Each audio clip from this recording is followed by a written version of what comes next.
In the story of the ants and the grasshopper, we tell our children to be like the ant. We tell our children not to be like the grasshopper who sings and plays fiddle all summer. We teach them gathering wealth is hard work and making music is not. And then we wonder, why does art die of hunger?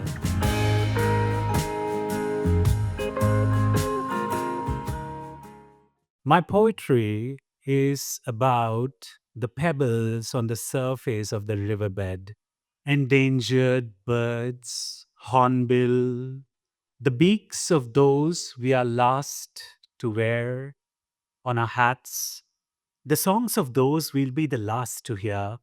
I write about the jasmine in the lawn, its fragrance that was lost to the extension of the house, or the suffocating sickness from organic jasmine candles in smokeless rooms. I write about little things. I write about little things. I write about the farmers I meet, the hard labor the hands can endure, the love for their cattle, their rain, their sunrise, their burnt fields. I write about little things so that when I sit by the fire in some unknown village to share food and their children ask me to read poems, I don't want to tell them, you will not be able to understand what I write.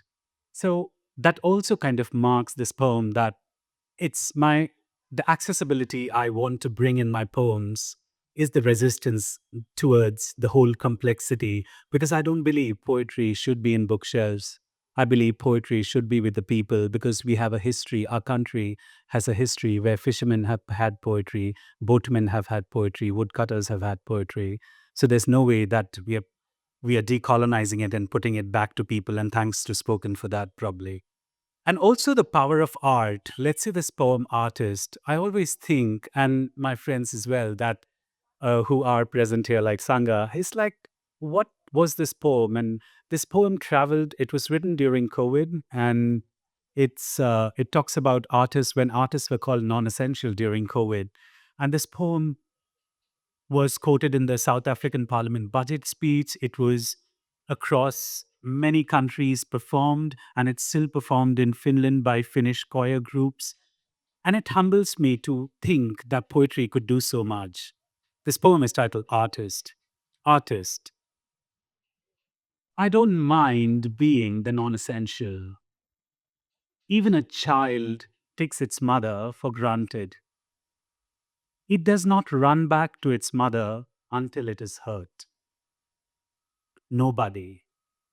Nobody first thinks of water when they arrive at an exquisite dinner party until they're choking. I don't mind being the non essential, knowing you will come looking when things are broken and nothing else works. Art is non essential. Art is non essential until it is not. The next one follows up by saying, why does art die of hunger? In the story of the ants and the grasshopper, we tell our children to be like the ant. We tell our children to learn from the ant, to follow, to fall in line, to pick a useful trade. We tell our children not to be like the grasshopper who sings and plays fiddle all summer. We teach them gathering wealth is hard work and making music is not. And then we wonder, why does art die of hunger? Probably moving on to somewhere in the space, they were talking about people, right? And this short poem, which is a very early poem of mine, goes back something like this. For the most beautiful things in life, there is no degree, like helping our parents around the house, or making new friends, or sitting by the river or the Wards Lake. Nobody's going to give you a degree today, don't worry. They would not give me a degree because I chose people as my subject. They would not give me a degree because I chose people as my subject. I have people for tea, I have people for coffee, I have people for serenity. I have people because I have a moment to pause, to lick off their finger, warm caramel sauce, homemade hugs, heaps of honest smiles, carefree tears, and happy whiles. I'm in debt. I am in debt because I have people on my side and they thought I was unqualified. Thank you. Of course, from degrees, you move on to love. That's a natural progression. எனக்கு எல்லா பாஷை தெரியாது ஆனா அன்பு புரியும் मुझे सारी भाषाएं तो नहीं आती पर प्यार समझ आता है আমি সব ভাষা জানি না কিন্তু ভালোবাসা বুঝি मला सगळं भाषा माहित नाहीये पण प्रेम माहित आहे मला Woo! तेच म्हणतोय मी मला सगळ्या भाषा माहित नाहीये पण प्रेम माहित आहे मला মই সব ভাষা না জানো কিন্তু প্রেমর ভাষা জানো Love and poetry can be found anywhere.